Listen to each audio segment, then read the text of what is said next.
Hey everyone, welcome back to Indicted TV. I'm your host, Negra. Don't forget to like, share, and subscribe. And follow us on Instagram. Before we start, we got to give a shout out to my sponsors, Royalty Honey. Shout Keep out it to hard, Royalty. guys. Yeah. Also, for the best Chinese food, Mr. Yu's in Montclair. For the best jewelry, for his glory. And for the fires of the fires, Cali Plug. Cali plug. On Plug today's in Cali. episode, we have Wessmont SSkeme. Welcome to Indicted TV. I appreciate you guys for having me. Thank you so much. I'm excited to hear about your whole life story. To see how your upbringing was, because you're kind of funny. I'm alright. I You try. know? I spend all night writing these jokes, so I hope you guys like them. Stop it. I got them all written on my hand right here. So tell me, tell us where you grew up. How was your mom, dad, the inside of your house growing up as a child? Well, I'm from South Central LA. I'm from a little district within South Central LA. It's called Wessmont. We ended up just kind of pushing that more for the narrative. But yeah, I'm from South Central Los Angeles, and my household, it was pretty simple. Single mother. It was 4 of us. Older brother, younger sister, younger brother. And So you're the second child. Yeah, I'm the second child, the middle child.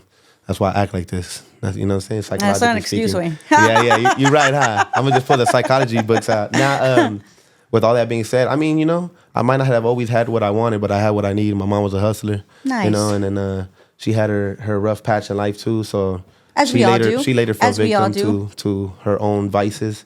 But you know what? At that point, she already had raised me to the point where I was able to take care of myself. So, yeah, I give her the credit that she deserves. And then she, like I said, she had her rough patch later on in life. But she was a mom very young, so I feel like that was just a lot of pent up, wanting to live life and just do her thing for a little bit. So I understand. I had to. It took me a while to understand that, and I realized once she didn't want to help herself, I had to just not spend so much energy on that. But yeah, with that being said, yeah, she's cool. She's alive and well. I know she is because she still owes me $20. So I keep track. I was waiting for you track. to say that. Because I want everybody to know I still want my $20. And if you ask her, I owe her money. Like, she'll be Facts. like, oh, como que $20? Like, you owe me money. Like, I agree. Moms always pull out I carried you in my stomach for 9 months. I was like, I was a premature baby. It was only like 6 months. Like, don't even stretch where that extra 3 months came from. But like, for example, like right now, you just said, she did what she did. She did her best as, No, she did, man. when She you was guys- a hustler. Ever since I was younger, my first, she taught me the value of $1 very young. We used to go sell boule movies and candy and chocolates, and I understand the statute of limitations up on that, so don't worry. But she used to hustle like that, and when she started selling pro clubs, when the homies started wearing pro clubs, she'll sell pro clubs, she'll sell like Levi's, She gloves, said anything mittens, she was able to, so you anything, could make right? money. So when the homies started smoking weed, she started selling blunt wraps and lighters and weed. And when the homies started doing other drugs that they got into, we started going that way. So it was always about the hustle mentality. We just ended up taking, different route, more for sure. drastic routes because the rent needed to be paid. Yes. But that's neither here nor there. For sure. So, you basically grew up in the house. Your mom was probably always gone trying to make money, whatever. You're just there with your brother and your sisters. You're going to school, to elementary, junior high. Yeah, I went to Woodcrest Elementary on 109th and Budlong. Then I went to Gompers and over there, like off the borderline of Watts and South Central. Some people still consider it, but it was Gompers and Locke right there off Imperial and San Pedro and Avalon and stuff. And then, I ended up going to Maxine Waters Continuation School because I got kicked out of Locke. And then I ended up really getting my GED when I was in prison. Okay. Yeah. So basically, you didn't finish high school. You probably didn't even make it in high school, probably like the 9th grade, huh? No, I made it all the way to 11th grade. Whoa, what is that? What is that supposed to Hey, mean? I didn't. So I'm Okay. I base everybody off me. So you're basically, you're projecting. I understand that. No, I made it all the way actually to the 11th grade. I actually was supposed to get skipped a grade. It was my mom's greatest accomplishment that I had, and according to her, she would tell all the homies. But I was actually fairly intellectual, I would say, just above average. You speak very well. I just paid attention. I believe that we were all being presented, a certain amount of knowledge. Obviously, the school system was terrible. For sure. And it's not built to make Especially in entrepreneurs LA. and free thinkers. Yeah. So, it's just more of those like self-educating, and luckily I had older homies that were around, and my mom was a very like pick up the book and learn it yourself. I think mostly because she didn't know herself too. Yeah. Because she would be like, "What does that word mean?" I'm like, "Go pick up the book and learn yourself." Because I'm like, "Yeah, I had to do it, so you got to do it too." It's true though. But like, yeah. So I don't look forward to my son freaking getting to certain grade because I'm not gonna know. And I think that goes with all parents. Like that's why your kids sometimes teach you something. Is like they might come back and teach you something that you just missed down the road. That we were so focused on other things. You know, exactly. Our mind was getting taken up with that kind of space of thinking. But with that being said, I just try to educate myself as much as I could, especially. But you did get love. Nah, I mean my mom. Yeah, she loved me. Hugged you here and there. Yeah, she was. I mean, she was she was a great mother. I always tell people she was a great mother up until the moment that she just wasn't. Started using. Yeah. And I mean, she was up until that moment though. She was very caring and loving, and she prepared me for life. If the homies know, she was very straightforward. Like my mom also like stopped hitting me and my brother with a belt when we were like 7 and 9. She just started punching us because we just wouldn't listen. And, I get it. And she would tell us straight up, like when it would come to like sex or when it came to our father, she'll tell us the truth. Like, "Hey, your dad know. Yeah, he just don't want to talk to you." So, tough titties. But the thing about it is that she was very honest and straightforward. So I always respected that about her because I knew when, at least for me and my older brother, because we needed to help her with the financial situation aspect. It's hard. Yeah, as a mom. I get it. And then, but really, it was just the drugs. I was a smoker. I remember I used meth for 15 years. Wow, I had my son. Not when I was pregnant. Okay. So I definitely understand. I get it, and it is really, really hard. But it is hard. I feel like you got to experience your mom when she was sober still as a younger kid. So when you see her change drastically, it's like, yo, what happened? Yeah. So it kind of, I feel like it's like, I think that was the biggest part, not to cut you off. I think that's what it was. I think because if I would have seen her not being shit my whole life, it would not have hit me as hard, right? Because when I seen her, it hurt me more because she lost hope in herself. And it all really started because of her company did her really dirty. Like the company that she really helped and like created even software for and everything and greater ways for the company to prosper. They ended up just leaving her high and dry like any other company would when you're about to hit that retirement plan, that 401k. They did it just like the rest of America. So that's a big thing that I learned about corporations at that time too, when I was thinking that was a norm, right? You could go get a job. Yeah. And I think that really hurt her. And after, it didn't help the dude that she got with, and which ended up being the first reason I got locked up was because I stabbed him. I was about to ask you. So basically you never went to juvenile, huh? No, I did. I was 17 when I stabbed him. I was about to go I actually wanted to go to Marines, not because I wanted to fight for this country. I just wanted to get the training and I wanted to get the benefits that I knew it was going to help my family. And I had a little brother and sister that I knew I didn't want to leave there. And I needed to, it was always like feed them first and then we'll worry about it. But with that being said, I wanted to go to Marines, and then like about a month before my 18th birthday, when I wasn't about to go, like actually sign up and everything, I stabbed him. He was just abusing my mom. He was being abused to my mom. And you're 17 years old. Of course, you're gonna let. I already had seen it happen one time, and the first time I seen it happen, I think it did something to me psychologically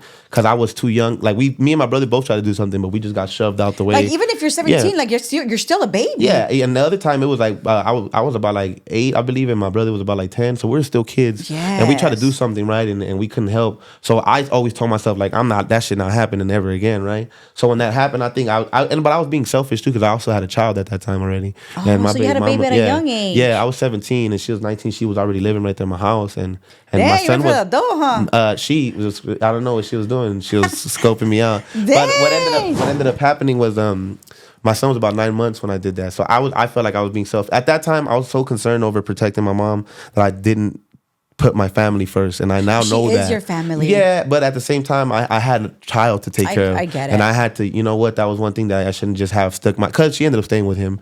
And he was the reason that she really got into drugs.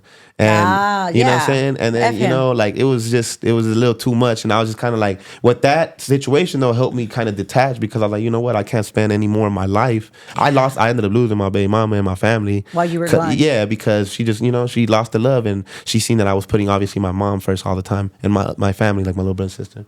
Which she loved at first, but it's like so much. A woman. My mom always told me a woman could only take so much, That's true. So I refused to acknowledge her emotions throughout it, thinking she was gonna stay there, she was gonna stay there, not knowing all the while I was losing her. So I had to learn from that mistake as a man too, and try to communicate more with whoever I'm communicating with. You know what I'm saying at that time.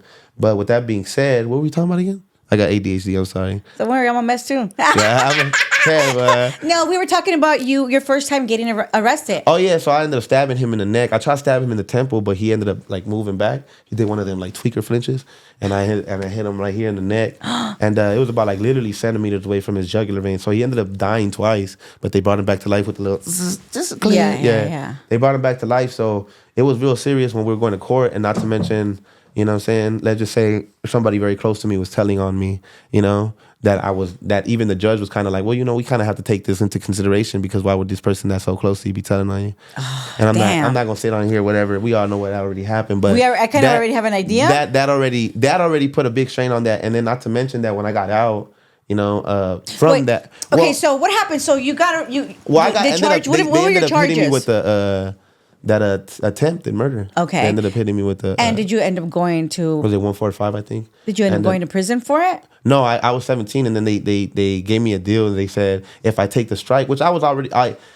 The public defender that I had was very grimy in the way that she negotiated this deal because she made me really believe, and at this time you got to understand I never had been to the system before. Yeah. I stayed away from my whole life. I actually stayed away from gangbanging my whole life for a majority of my life because I was there and my house was headquarters and it was around me. Trust me, the homie right there. Your big brother. Everybody was right there, and I used to tell them, I'm gonna go do something with my life. Right? I don't really. You were going to the Marines. They was over there like, we're gonna get you. I was like, bro, I see y'all have like I don't want that. Then they're like, we'll get you drugs, and I'm like, I see what drugs do to y'all. They're like, we'll get you money. Like, bro, you asked me for $5 last week. Like, you're bro, smart. I mean, you're so smart, man. Yeah. Unfortunately, we made some dumb mistakes, but hey, it's part of life. Or else we don't learn. Yeah. So what ended up happening was they ended up giving me 9 months. Juvenile hall because the person that was telling on me ended up just never showing up to court, right, for whatever reasons. We'll just say God intervened, you know, and then they ended up not going to court, so the judge still felt like I had to go do something, so she ended up giving me 9 months in juvenile camp. Okay, so you go to juvenile hall because first you have to go to juvenile hall. Yeah. I went to tell me your experience because I you've went never to been LP. there. It was my first time. Yeah, I already had heard so many stories from the homies. Yeah, I went to LP, man. I went to S2 unit. And it was one of the newer units at that time. But how did you feel? Like when you walked in? I honestly didn't feel anything, honestly. And then I don't think it really set in until they started telling me like I'm about to get 15 to life for stabbing him, and you know it was serious injuries, and he was still in the hospital, like barely hanging in there type stuff. And even then though, I was really angry at that time. I still didn't even care. I actually was like, I hope he. For sure. Like, I hope he gets, you know, whatever, right? And I actually was wishing that, which now that I'm older, I'm glad it didn't happen that way, right? But at that moment, I was so angry. That's what I'm saying. I was so angry that I was just like, man, I don't care. Like, I hope, like, what? He's still alive. Like, man, I should have, you know? He's been hurting me this and well, not necessarily, but it was very, mentally, it was an uncomfortable situation for most definitely. And what ended up happening was, I ended up getting out, and that's why I think I didn't even learn my lesson because I only ended up doing 9 months. 9 months. and it was pretty chill for you. Yeah, I came out and I spent all the time with my son. I ended up living in Highland Park with one of my aunties, and she was over there, like really being hard on me, whatever. I was still doing it, taking care of my son. Did your baby's mom take the baby to camp? That's what. Once she. Tell me about that. That was a great experience, actually. It was for I think it's called LA Dads, the program that was way back then. I was in Camp Mendenhall. And I was there, and they ended up bringing my kid, and it was the first time I seen my kid, and it was how did great. You feel? It was great. It was a great experience. I know the dude that's right there that was organizing that program. He was he even told me that he liked that because you know a lot of the other dudes was right there with their girls and shit. They was like really trying to like do some sexual shit, and even though they kids like they horny kids, bro. And the whole time I kind of was ignoring my baby mom, and I was playing with my son. I was crawling with him, so the guy ended up like really letting me get some extra time with my kid, and it was great. That's very nice. It was great. But with that being said, I ended up getting out from that, going to Highland Park, and then my auntie was being a little. So I ended up going and like leaving to my other auntie's house, and my PO kept threatening me because he was being an asshole. Like, I don't like that you got out for stabbing somebody, and you should be doing more time. Like right off the top, my PO said that. So you don't even know me. I was like, we're gonna have a terrible time here. So he was threatening to throw me in the county, and I was like, I knew that if I went to county, based off the homies that always do this jail shit, they'll be like, bro, you just gonna go for like a week, and then you come out, you don't even got the probation on juvenile shit no more. So I was like, take me to the county. I was like, the homie, little joker's homie, big brother. Yeah, he already told me I just go to the county for 1 week. Go ahead, give me a count. Go ahead. So he called I called his bluff, and he ended up telling me like, just go live with your other auntie. So I lived with my other auntie for a little bit, and then that's when kind of like my baby mama, I realized I lost my baby mama, and I kind of like let that I made a vital mistake of letting that me as a man deter my journey. You know what I'm saying? Like I let that the emotions really take to the point where I didn't care, and I went back to selling. You know what I'm saying? Extracurricular stuff, and I went back to doing extracurricular stuff, and then I ended up back in prison 5 months later. Well, I ended up back in jail, which was my first time in prison. So tell me about your first time in the first county. Time in prison was even though you've heard so many stories, it was pretty wild, man. We went from the county, obviously, right? We was in the county, and then tell me when you first get there. Oh, when I first got locked up, I was about 18 years old. I went on a little mini high speed chase right there in Wessmont, on Vermont. They had the choppers out, everything. I had just got hit like 4 days before, so I was leaking out of the wound, and I ended up the gate ended up getting stuck inside the wound when I was jumping the gate. It was like those pointy gates. So I ended up like bleeding out. So when I was running, I hit under a car and I just started bleeding out under there. And they ended up finding me under there. They had to drag me. Yeah, I literally was like dizzy. They dragged me from under there. And then the dude was getting mad because I didn't want to tell him my name. And then I finally told him, like, all right, pop out a paper and a pencil. It's going to be one of them hard names. Like, just gonna need it. It's a Mexican name, right? So he's like, he has a paper and a pencil. And then I'm like, it's Lawyer. And he was writing it and he got to the W, I'm pretty sure. And he, by the time he got there, he was mad. So he threw the shit in my face. He started socking me in the gut. Oh. He socked me in the gut like 3 good times. But you know when you handcuff, you're like, it hurts even worse. So that was pretty funny. It was worth it. It was worth it. I would have took 3 more good punches just to see the look on his face. Because he rode out all the way to like law. You know what I'm saying? And I was like, he's looking like a lawyer? And who the fuck is that? What is it? But anyway, with that being said. That was a good one. With that being said, I ended up going. And I went the first time in county jail, I went to 77 station. It was pretty like I wouldn't say intimidating. It's just, it is what it is, right? And then I went to county. And then I ended up getting sent to North. I went to the hole, and then I went to the 800 floor. And that's when I think it really hit me because I was 18, 800 floor, and there was already a dude from 18 right there, And at that time, I was still with that mentality. Like, the dude ended up being a real cool dude. He had my boy Swifty, man, from 18 over there, but he's cool as hell. But at that time, he's all eating cereal aggressively. You know what I'm saying? He's like, I've never seen nobody eat cereal that aggressively before. I'm like, why are you so mad eating cereal, bro? Like, cereal is delicious, best time, right? Yeah. So he's at the gate. And he's the one that's like, gonna receive the homies. Yeah. And he got about 18 times on him. You know how them dudes be. They get tatted like 1,000 times. He had the component that they got, right, whatever, right? And then I'm like, man, whatever. And so I ended up going, and he told me, like, you homie. And then, Did you know you were one? Yeah, I already knew it. But it was funny because after that, because I went back into the system a lot of times, so I used to mess with people after. The Woods used to come up to me, be like, hey, you brother, you Wood, or you a homie? And I'll be like, well, how many Woods are in here? And they'll be like, there's 4 of us. And I'm like, how many homies? They're like, 80. I'm like, I'm a homie today. And then I mess with them because I knew I was a homie already, and I knew that the Woods just be outnumbered so much. So they'd be like, hey, brother, you can't do that. And I'm like, chill out, I'm actually a homie. I gang, man, relax. It's cool. Peep them, this is my peeps right don't here. Worry, you know what I'm saying? Don't worry, I'm just fucking. Si sabemos español, si sabemos español, you know what I'm saying? Larry H. Parker, si hablamos español. Nah, pero con eso dicho, I was that's when it really hit me though, because how intimidating he was being. And then when I went in there, the homies ended up being how the homies are. As intimidating as it may seem, if you're doing what you got to do, man, it's a pretty smooth program. Yeah. So they love me, man. I was pretty charismatic, and the homies ended up taking a liking to me. I ended up learning the sign language really quick and playing poker, really like how to play poker. And it was more of an experience, right? So then I ended up learned. I mean, you went in there and you learned things. Yeah, you do. Like I learned. Just didn't waste your time. Not only that, when I ended up going to prison, because I ended up getting 6 for 80. Okay, so what did you get charged for? Like, what did they take you? I ended up going. It's because I had that strike that that's what I forgot to tell you. Yeah. The ladies tricked me and said it's a juvenile strike. Like, when you turn 18, you don't have to worry about it. And my stupid ass believed it. You know what I'm saying? Like, I hadn't watched all the Law and Orders at that time. I went to prison and watched all the Law and Orders. So I was like, what kind of, like, I was dumb to believe that. It just happened. But she got me, right? And which is illegal, highly illegal, that she's not supposed to be doing that. Anyways, so when I went and they told me, you got this time, but you're going to get doubled up for everything, right? And I had possession of a firearm, vehicle theft, felony evading, assault with a deadly, and receiving stolen property, like a bunch of stuff, right? Yeah. And they ended up getting the gun, and for every bullet, it was a hollow tip. So they were talking about they have to double me up. And I was like, where's all these doubles coming from? They're like, you have a strike. And my stupid ass was like, oh, no, that's a juvenile strike.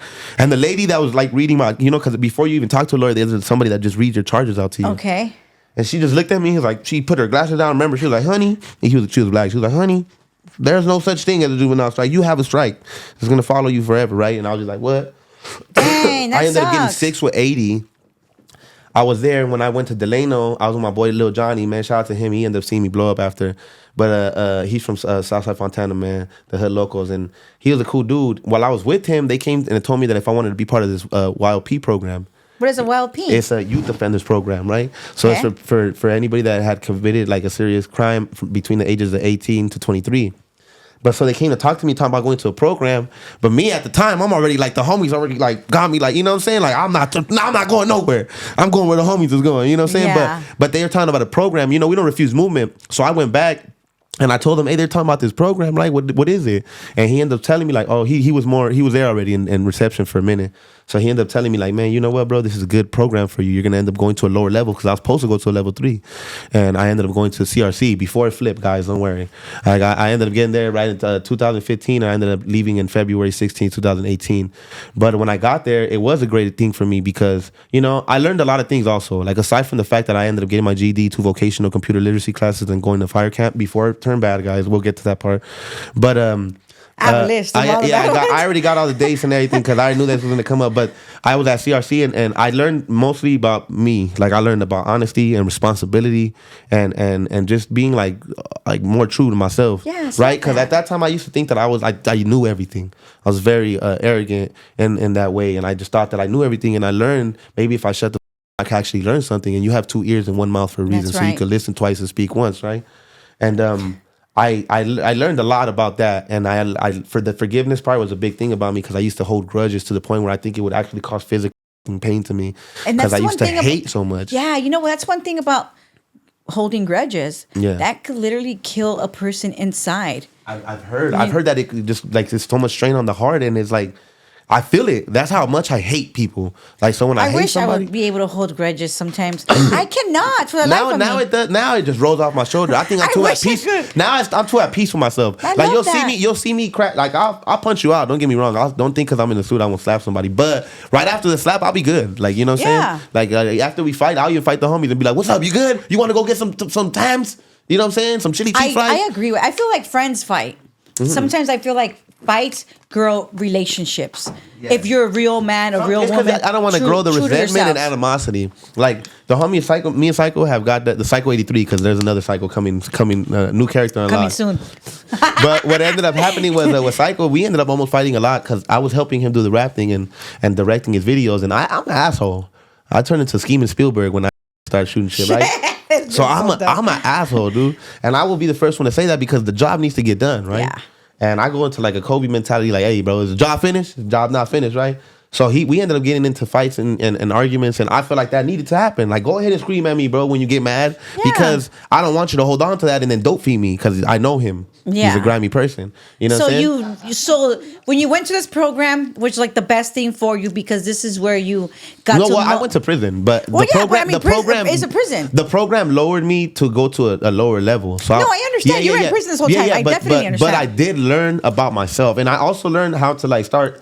And it's gonna sound corny, but I actually had to start appreciating myself, because it at that doesn't sound time corny. It's a I good was thing. working since I was 13 I've been paying rent since I was 13. Like, people need And- to hear, yeah. like, you know, young men need to hear this, that they do need to appreciate themselves. I learned how to like love myself, right? I started, you know, and I lost track of that along the way, but I had started there, and I feel like that was a big step in the right direction, because for the longest time I was doing things for everybody else, for my little brother, sister, for my mom, for my baby mama, for my son, everybody else except me. And I was started learning like, what do I actually like to do, and like, what do I want to do in my life, right? So then I did all that stuff. Like I said, I got out as soon as possible, and I tried to go change my life for my son's sake. And once again, I was not met with.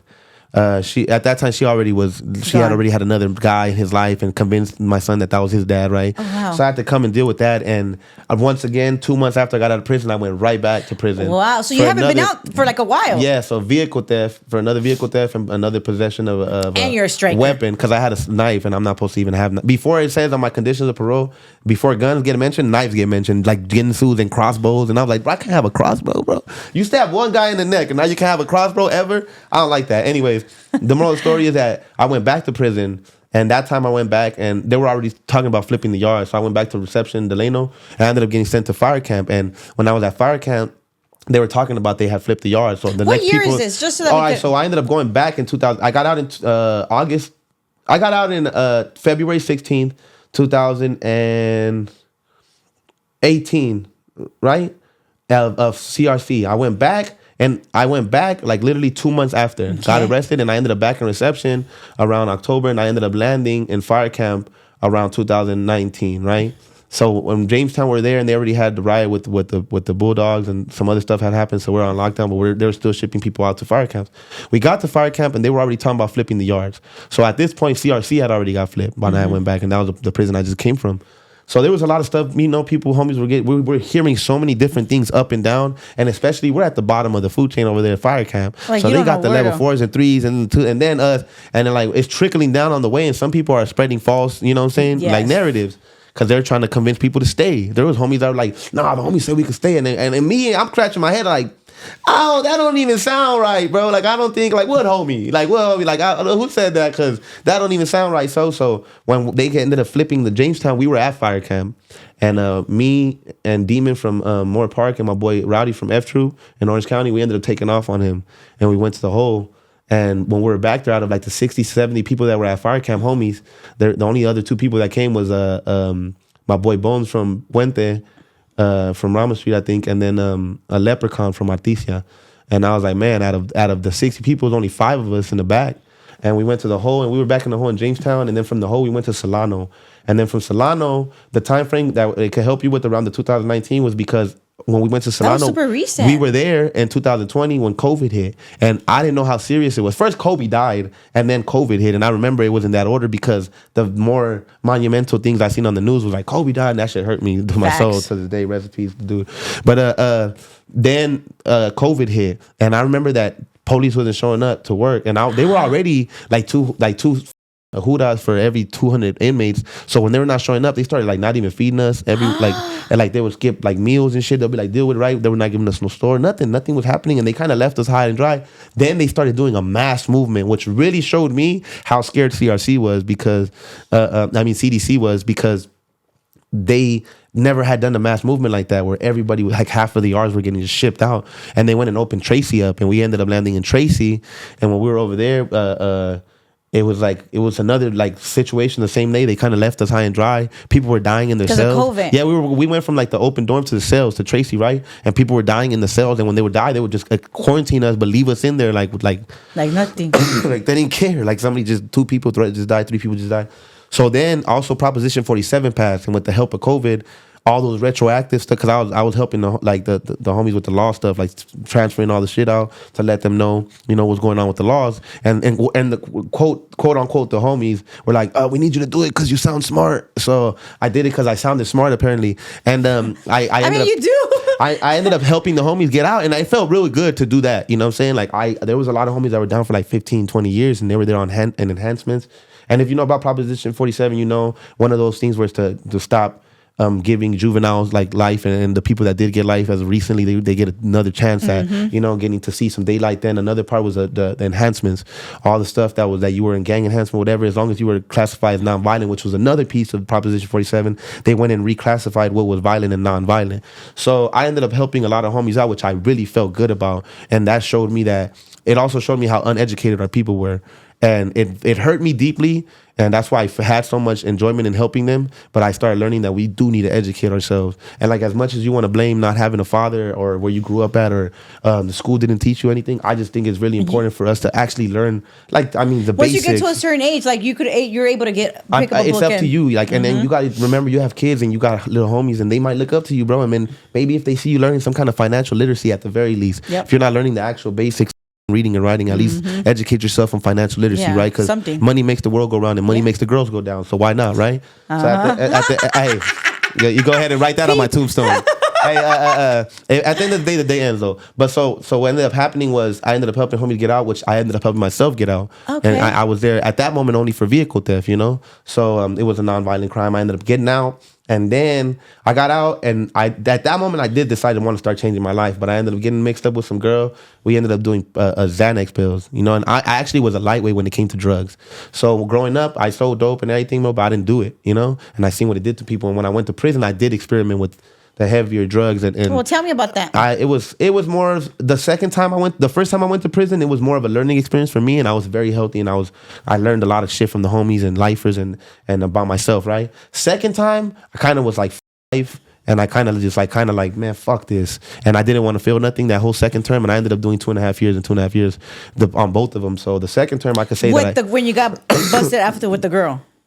No, that was another time. Okay. But the 2 times, the second time I went to prison in California, because the other time was in Vegas. Okay. But I was in prison in California the second time, and that's kind of where I kind of breezed through, and I did drugs, and I kind of was just around more. I still worked out, and I still got my mind right a little bit throughout times and times. Used. But I did use, yeah. And how did you get off? Did you get sick and all that stuff? Nah, you know what's so crazy? A lot of homies too, because they were tripping out on me like experimenting so hard with drugs and so, because I didn't. Even homies that knew me from the other term, you know, you end up seeing the same people, and they're like, "Hey, my boy, why you do drugs and shit now? Before you was like, you know." And like, what happened? And I'm like, well, look, I'm back. That's what happened. You know, like life's not going my way, so I just wanted to take the pussy way out and go ahead and do drugs, right? I love that you said that. Take the pee. It's just really what it is. You take and scary route out. It's the weaker. It's easy not to feel. It's easy to give up, and that's what I wanted to do. At least I know that about myself.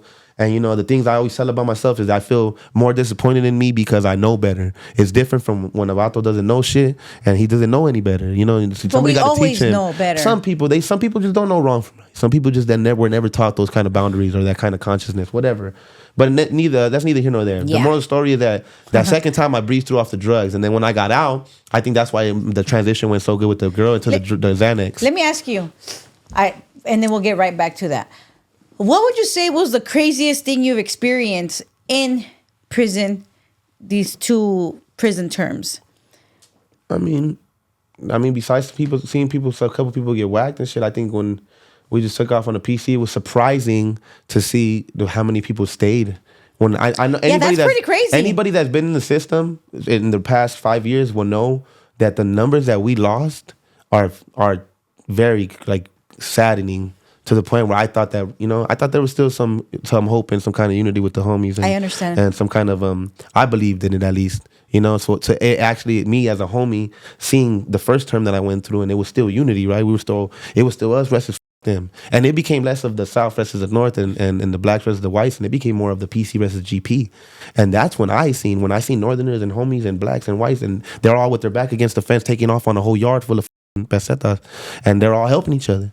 And it literally became PC versus GP, and it's no longer, to me, it's not no longer for South versus North, black versus white versus brown, you know what I'm saying? Mm-hmm. I seen the shit, I seen it. So that in itself, that hurt me. It actually, it was a false sense of reality that I had, I think, and it was destroyed when I seen it actually play out. And then I seen the way the homies were getting did dirty, like they were getting we were still getting shot with Big Bertha. We were still getting the write-ups. We were still getting the DA referrals because, you know, we're fighting for our life. People are stealing people's families' pictures, and these fools are, you know, and snitches. You don't know what the to do with that. Mm-hmm. They were selling phone books and calling people and sending dirty. Like there was so many stories of homies like, man, they sending dirty ass pictures and shit. They have their daughters' pictures. Like it was that shit hurt, bro. Because I'm just like, that's fucking disgusting. Like dude. And that's it definitely is. Like how can you not be here with us and then you want to go be over there with those kind of people? And my whole thing is that like I remember one dude when they were in talks of flipping the yards. Some dude was sitting down with me, and it was an older homie, right? And this dude had a pad the first time I was locked up, and I ended up seeing him the second time. And he ended up telling me, well, you know, my boy, like, you know, I got a family to go home to, and, you know, I'm kind of not going to really be gangbanging no more anyways, because he's an older homie, right?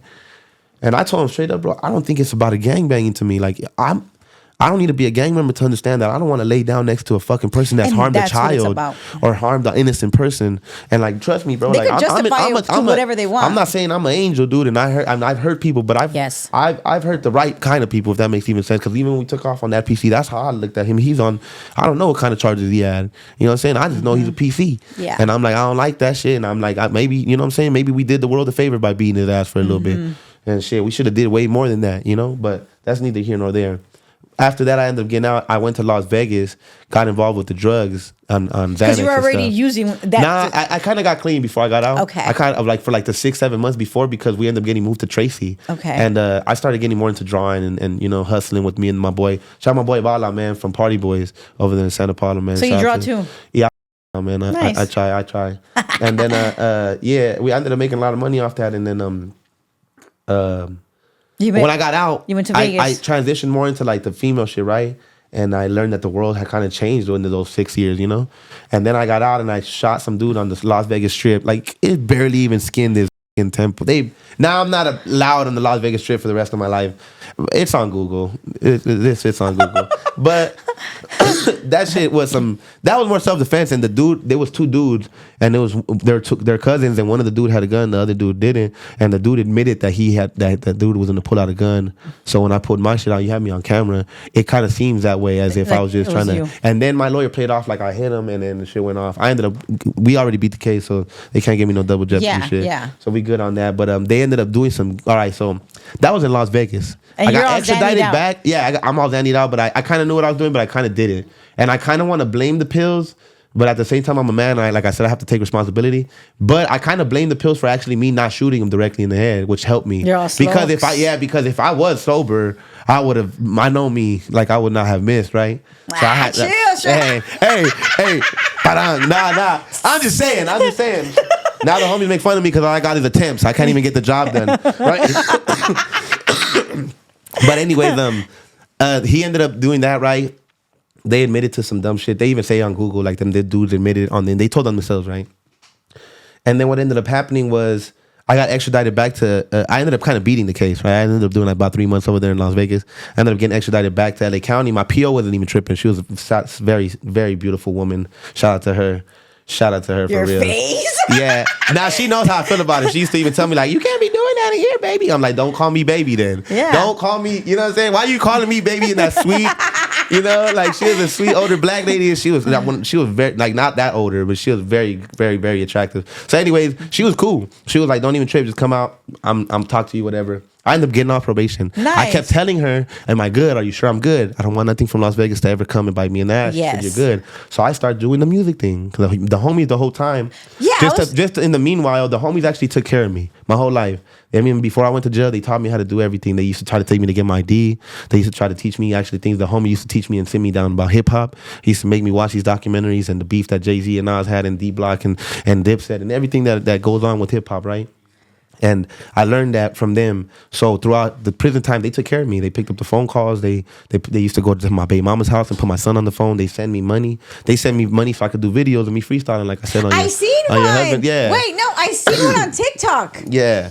And I was like, oh, okay. I was scrawny. I was like 100. That was before I got hit the second time. I gained a lot of weight. You're still younger though. Like, yeah. You're still a baby, bro. Yeah. You're I was. Like 18, 19 I literally years was. old. I spent all the way from like 17 all the way to 25. I see it. I was like, and then okay. Las Vegas, I got out. And then I thought I was good, right? I did the music shit. I changed my life, man. But wait, what made you get into the music? They did. The homies. When I got out, they were wanting me to be a rapper, right? And I put it in quotations because I used to always be like, bro, I'm not, like, I want to start my life. Like, dude, I have a kid. I want to be something in life. I don't want to be a bum, and I don't want to be a rapper, dude. And no offense to rappers, but I was just like, dude, at that time, I thought that I still needed a label because I didn't understand social media. Bro, I barely got my Instagram when I started, right? Mm-hmm. Then like before that, my baby mama made my Facebook, and that was just so I could be like talking to her, really. Video you know chat, what I'm saying? Yeah. And like she made my Gmail and everything. I was not a social media guy. I still played outside when I was a kid. Like even though I was out when technology was out, we were just broke. So we got shit later, years later, like when that shit hit the swap meet. You know what I'm saying? Yeah. And that with that being said, like they ended up taking care of me, and they took care of me, and they were the ones who told me, let's be a rapper, bro. Like we could do it. Don't trip. We get our own shit. So I ended up telling them, you know what, bro, you've done so much for me. They ended up getting me an apartment so I could go to work. And when I wanted to go to work, you know, the other homie that, you know, shout out to the homie from Florence too, he ended up getting me some work boots, my boy Big Boy. And they were really helping me, right? But they also told me you should be rapping, bro. So all the while I was like, you know what, I owe them that much, right? Let me try. And I started. So when I got out of prison, before I went to Las Vegas thing, I rapped a little bit, but that shit kind of was picking up. So when I got out, they were like, let's pick back up, right? And we got back into it. And we ended up going viral off that So Rough, So Tough LA. And then they wanted me to do it, so I did it. And I ended up doing everything that they said I was going to do, all the way up until even being talked to by your husband and by a lot of other platforms. And Indicted didn't exist back then, but I'm pretty sure they would. They made me study it. They made me study it before I got out of prison. They're like, look up this, look up all the rappers that were trending at the time, the Bozos, the Cujos, you know what I'm saying, all the rappers. And I studied it, and I was like, okay, this is how we're going to, that's why everything that's happening, shit was planned, you know what I'm saying? Yeah. And it was even before I understood that I had this dream. So then when I seen that it was obtainable, I ended up learning a lot more about myself, that I actually like the camera work, right? And I like directing. everything, and I like the behind the scenes stuff and producing shit. And I didn't know that. I didn't know that I would have had that passion, and so that's why I always like encourage the homies to come. Like I brought the other little homie, right? And he's still in the beginning stages, and I know he's eager to be there, but I want him to learn. I want him to see everything that happens behind the scenes, so he can understand what goes into it, to understand how hard you got to go. Right? Like it's not easy. Yeah, it's not. And I know you guys know this. You guys, you and your husband, I know, do a lot of stuff and do a lot of stuff for the community. You know what I'm saying? Shout out to El Sereno Santa.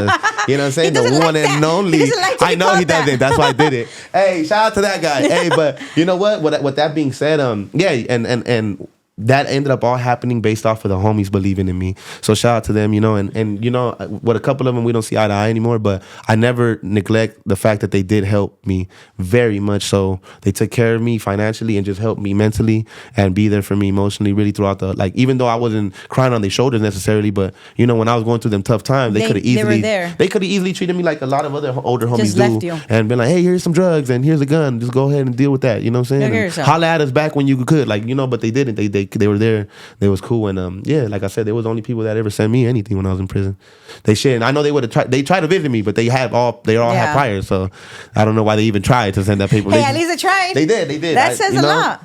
Yeah. So then what ended up happening? I got out of Las Vegas clear. I'm good, right? Next thing you know, I get pulled over one day with the homie because he has expired tags, and he, excuse me, he looks more gang related than anything. He got Sudafed all on his forehead. This was all chaparrito. He's lighter than me. He's transparent, so you see his tattoos they're like glow in the dark. So next thing you know, bro, the police is on him. They're and then the dudes, the gang police over there, and the crash unit or whatever they got over there, and then HP, they had this little machina that they could. You know how the machina, when you go in the system and it reads everything, but it's a big ass machine. They got a little mobile one now, bro. Oh. So they put my thumb on there, and I'm thinking I'm good. Next thing you know, bro, he said I got a warrant from Las Vegas. And I was like, what? I dealt with that. And then on the warrant, it still says the attempted murder thing. So they were like, oh, yeah. Take this fool. They brought the dog before they took me, right? They were still waiting on the confirmation. I was like, why you bring the dog? And when you see that second cop car pull up, you're like, oh. And then there was a canine unit, and then the dog stands next to me. And then I was like, why y'all bring the dog? And I'm being cool. Right? Did you smell like weed? Nah, we were drunk. They were not even tripping on that, bro. They even told us, like, they're a gang unit. They didn't give a bro. Yeah. They didn't give a bro. They're like, y'all could go. If y'all good, y'all could go. So next thing you know, the dog's there. He's like, I told him, why you be the dog? He said, hey, man, you got like 3 felony evadings on your shit, man. And I straight up told him, I was like, hey, bro, I ain't gonna run no more. I already got shot twice. I'm good. And they got me in the same leg, bro. I don't know. I'm looking at God like, bro, I got other body parts, bro. Chill out, bro. But I ended up going to jail, right? And I was mad because now, for the first time in my life, I actually cared that I went to jail, because before I didn't care about my life. Like you feel like you have so much to lose. I didn't value my life. I didn't value anybody's life, and I didn't care. So before, when I went to prison, it was nothing, especially because I already knew the program. But this time, I was not that I was scared or nothing. I was just mad. I was more mad at myself, and I was like, bro, I had so much going on, and I was about to help the homies get their guard cards and a couple of little homies, right? And I'm like, man, I was about to do shit, bro. Like, what the And then next thing you know, they end up telling me that they refiled a gun charge. So I beat the attempt, and they didn't like that. Mm-hmm. And they ended up finding a separate charge for the gun. So I ended up going right back. But this time, my fans ended up bailing me out, man. Like, they sent bail money. You're kidding? Yeah, some fans sent some money. I mean, a couple of females did too, but some fans did. I guess technically they're fans too, right? And then they have OnlyFans, so I guess technically they are double the fans. But with that being said, I ended up getting bailed out. I came out. And I was fighting the shit. She picked you up or what? Yeah, one of them picked me over there in Las Vegas. And then I came back. Your face.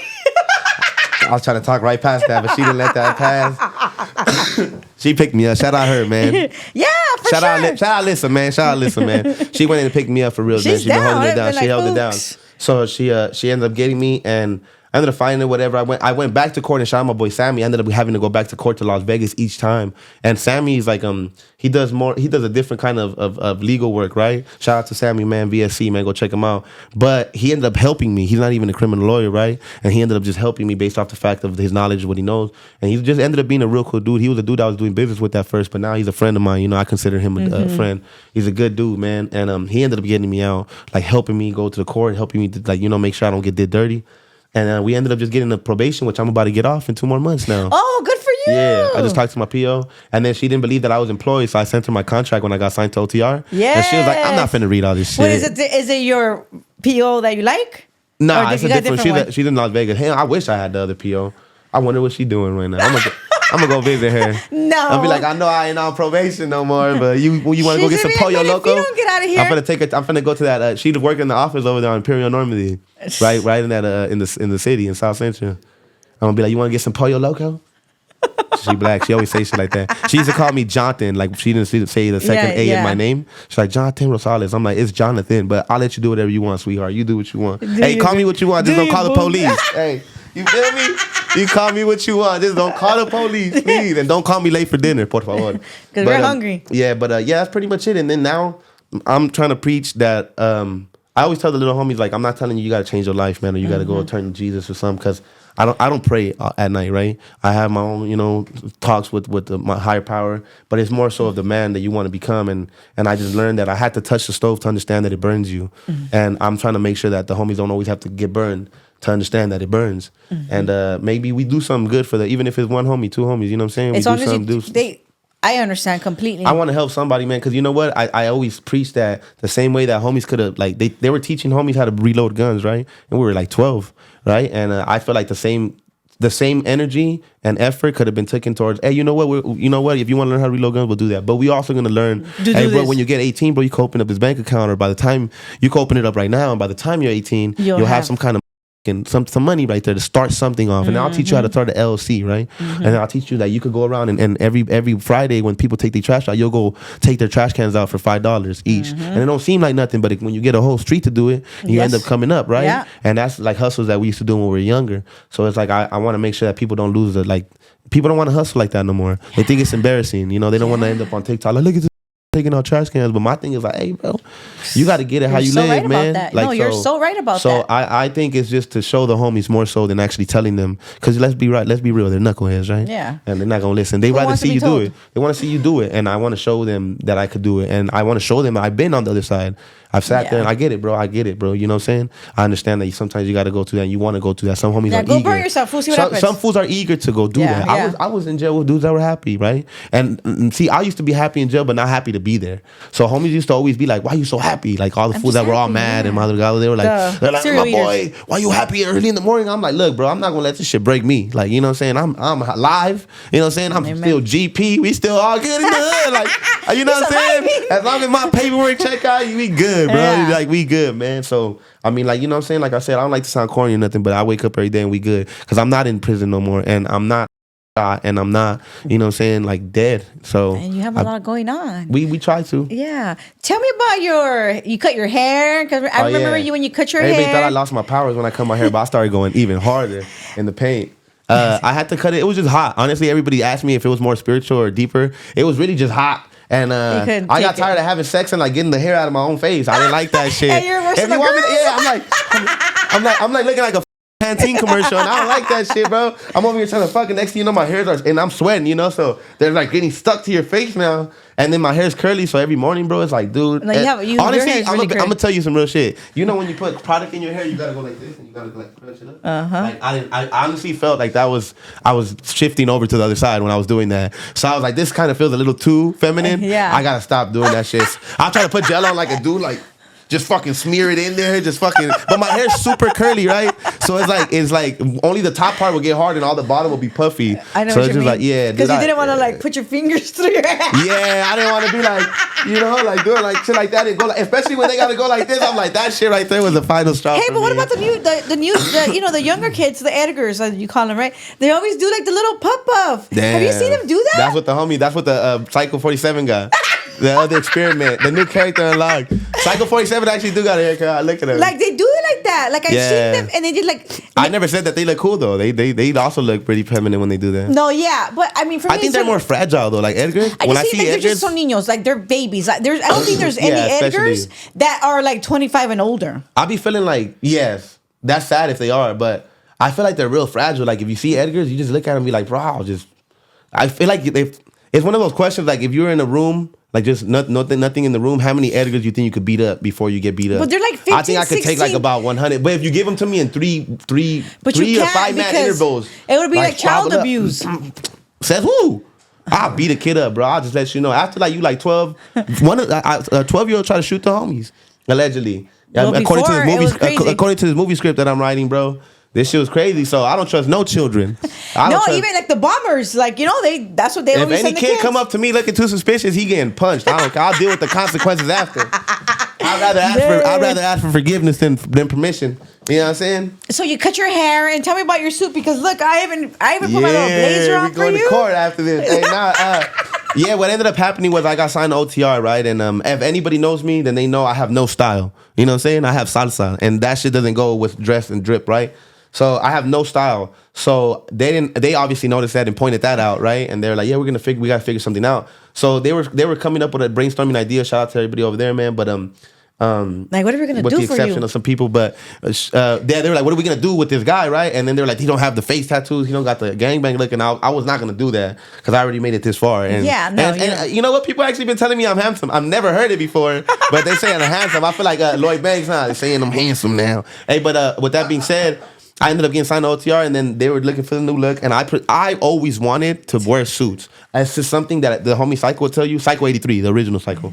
He'll tell you, bro, that I've always wanted to do that. And I used to tell them, like, don't trip. We're going to all be in suits, bro. We're going to be in suits. And it's not more of like we're going to look for, like, it's more like we're thugs. You know what I'm saying? That's the original gangster stuff, right? And suits, that's right. The way you're dressed is the way you should be addressed, right? That's right. And that the way we carry ourselves it goes hand in hand with the way that we're dressed. I believe so. And I don't believe that clothes makes the man. Man makes the clothes.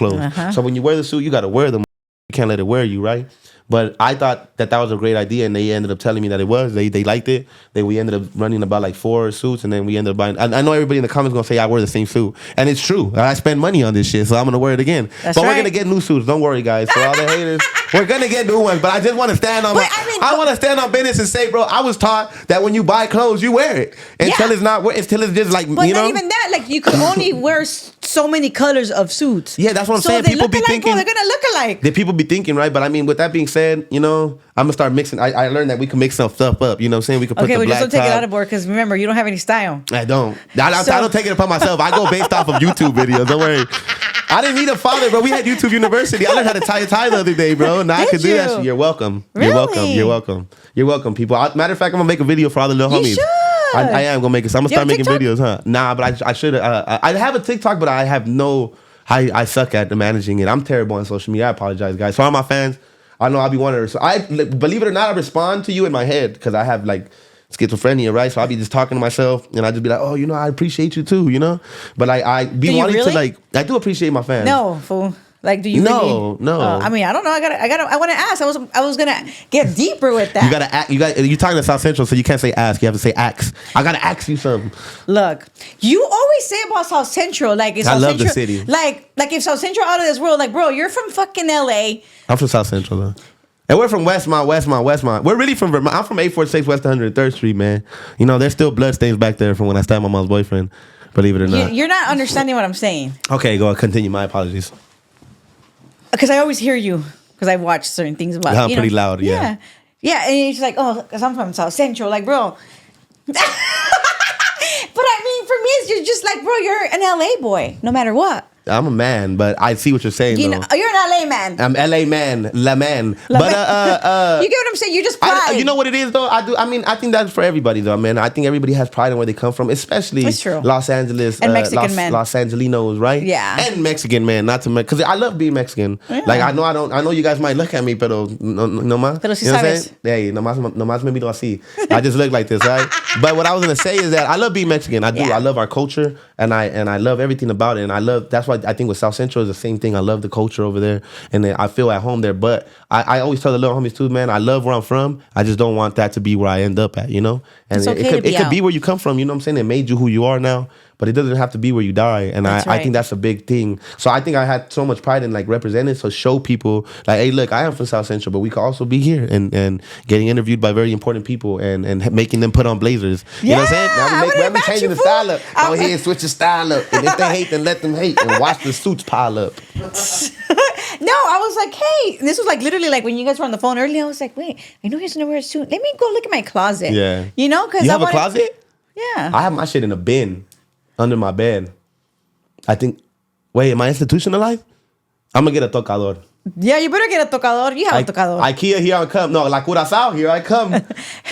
Just don't ruin your credit, or unless you already. I'm not gonna use my credit. Trust me. I'm going with the homie Psycho 47's credit. Damn. Hey, we're going to do you like Mexican moms do you and start getting your shit running right now. We're going to put your name on the light bill, too. That's hilarious.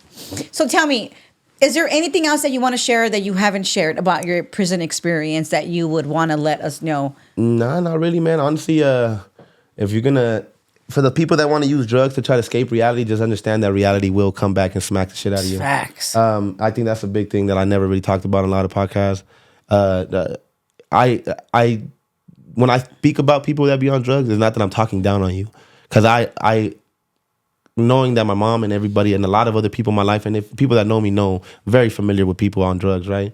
And I seen what it does to people. So to each is your own, man. Like to each his own. I mean, like I like to party. I smoke my weed. I drink, right? So am I to tell you how to do anything? All I will say is that reality does come back, and it always comes back harder if people ever realize. So like I understand you trying to escape reality, but sometimes like kind of deal with it, And I said in the song, I tell the little homies, you got to face your fears, and sometimes that's scary, and sometimes you just don't want to do it because it's just very emotionally draining, right? And so a lot of people are not even in tune with that side of themselves. And you know what's crazy that you said that right now? It made me think about like being on drugs. You're more drained than anything. Yeah. Like being on drugs is so drainful. Like absolutely. It's very well, first of all, not even just aside from the emotional thing, the actual the science behind is the dopamine levels that are getting released, right? You're overwhelming your brain with dopamine, and that's just not it feels good, but it's like you're getting so much of it now you become numb to the dopamine levels that are getting released, and now your brain's not even reacting anymore. And you're not getting excitement in seeing your loved ones anymore. You're not getting excitement in doing things that you used to find joy in, which is why people really start getting that clinical depression, right? But it's all a mind state. It's like, that all that shit is just a mind state. But so, I always tell the little homies too, man, like it's all in your head, bro. Everything. You know what I'm saying? I didn't got shot and walked. I didn't go to the hospital. I walked that shit out, and I dealt with that pain, and it's all mental. And I just was like, I didn't want to be that person that just legs didn't work, so I just got up and started using it. You know what I'm saying? So with that being thank God said, it wasn't that bad that you could just get up and walk. Yeah, you're right. I mean, yeah, we made it happen no matter what. You survived. Because that motherfucker tore my up, bro. That shit went all the way through. But that's neither here nor there. No Diddy. You know what I'm saying? Until he gets convicted, or should we just say it now? But with that being said, that's the major thing, the drug stuff. And then, I mean, my whole thing with the little homies is I never tell them to stop living the life that they're living because I haven't stopped. So I'll be very hypocritical. But one thing I will say is there is ways to navigate through this shit without having to lose yourself in it, man. And if you do find yourself already in prison, maybe you're on a cell phone right now watching this interview in prison for some reason. They do. And if you find yourself there already in prison, bro, I think you should take that opportunity to try to get yourself together. Your physical, your mental, and your emotional, and then educate yourself. I read a lot of history books and a lot of books about leaders and world leaders, whether they were successful or whether they were considered failures, right? So I wanted to know what not to do also. And I think knowledge is power. When you teach yourself, because history is literally what it is. It's his story. It's the person that's won. That's their side of the story you're hearing. So you got to go take it. There's a great book called The People's History of the United States by Howard Zinn. It's a great book. It was very eye-opening for me. So if you guys are in prison and you guys have some time to read, go ahead and read that. And with that being said, yeah, man, Wessmont, man. We hanging out like a fat. Hey, we hanging out like a running, man. We in the hundreds, man. Jerry Wessmont coming soon, man. Early January, man. We got great features on there. We got Miss Gold on there. We got Top Rank, 22G Faye, man. With many more. Tizzle, my boy, Carmela Time. We got a lot of stuff on there. Jerry Wessmont, man. Welcome to the Jerry Wessmont Show. We got a bunch of the freestyles we just did. The Back on Fig. We just did what else we did? We did Icons Mic Drop. My boy Psycho 83rd too coming with my 83rd chance. We just using this as promo time. Don't worry. Psycho 47 is in production line still. He still has some parts that needs to get refurbished and shit, you know what I'm saying? We got a couple recalls so far, but he's gonna be at you guys soon. But yeah, man, Jerry Wessmont, man, OTR. Yeah, like I said, man, South Central LA, double S, Wessmont. Don't forget to like, share, and subscribe, and follow us on Instagram.